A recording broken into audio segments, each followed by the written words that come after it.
తెలంగాణ వ్యాప్తంగా గత 3 రోజులుగా జరుగుతున్నటువంటి సమ్మెకు సంబంధించినటువంటి యాజమాన్యానికి కార్మిక సంఘాలకు సంబంధించినటువంటి ప్రతినిధుల మధ్య జరిగిన చర్చలు సఫలమైన యథావిధిగా 21 రాత్రి 12 నుంచి ఏ విధంగా బస్సులు బంద్ అయినాయో 24 రాత్రి 12 అంటే ఇప్పటి నుంచి యథావిధిగా పూర్వస్థితికి బస్సుల నడవడం జరగాలి.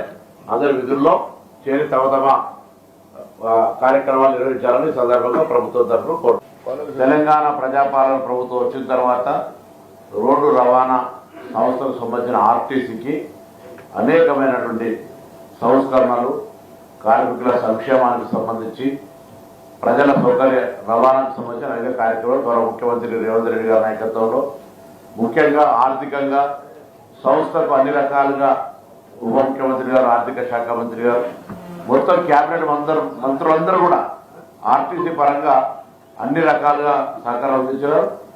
ప్రతిపక్షాలకు సంబంధించి చాలా మంది రాజకీయ పరంగా శివరాజకీయాలతో సహా అనేక రకాలైనటువంటి రెచ్చగొట్టే విధానాలు చేసిన మీరంతా సమయంతో సంస్థ మనది కాపాడుకోవాలని ప్రయత్నం చేసి మీ అందరికీ అభినందనలు. శాంతి భద్రతలుగా ఈరోజు ఇంకా చాలా మంది అందరూ కూడా మాట్లాడాలి. దయచేసి మీరు మళ్ళీ బయట రేపేళ్ళు ప్రెస్ కాన్ఫరెన్స్ చేసుకొని టైం ఇప్పటికీ 1:30 అవుతా ఉంది.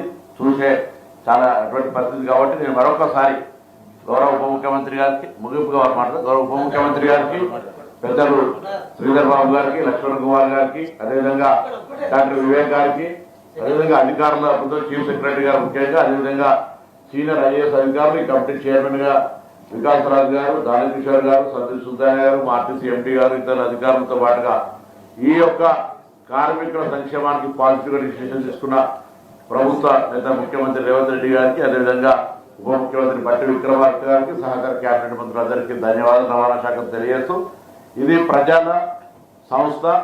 రేపు ఉద్యోగస్తులు శ్రమపడి ప్రజా రవాణా వ్యవస్థ మరింత మెరుగుపడే విధంగా ప్రయత్నం చేయాలని సందర్భంగా కోరుతూ, ఎటువంటి వివక్ష కక్ష సాధింపు ఏముండదు, అందరూ డ్యూటీలో చేయడం. ఈ ప్రభుత్వం ఇంత పెద్ద నిర్ణయం తీసుకున్నప్పుడు తప్పకుండా సానుకూలంగా ఉండాలనేటువంటి మాటతోటి ఈ సంక్షేమం పట్ల ఎప్పటి నుంచో చెప్తారో తప్పకుండా ప్రభుత్వం కట్టుబడి ఉంది. ప్రయాణికులకు సంబంధించినటువంటి ఇంకా మెరుగైన సేవలు అందించడానికి అందరూ కూడా కలిసి ముందుకు పోదాలని మాట అనేది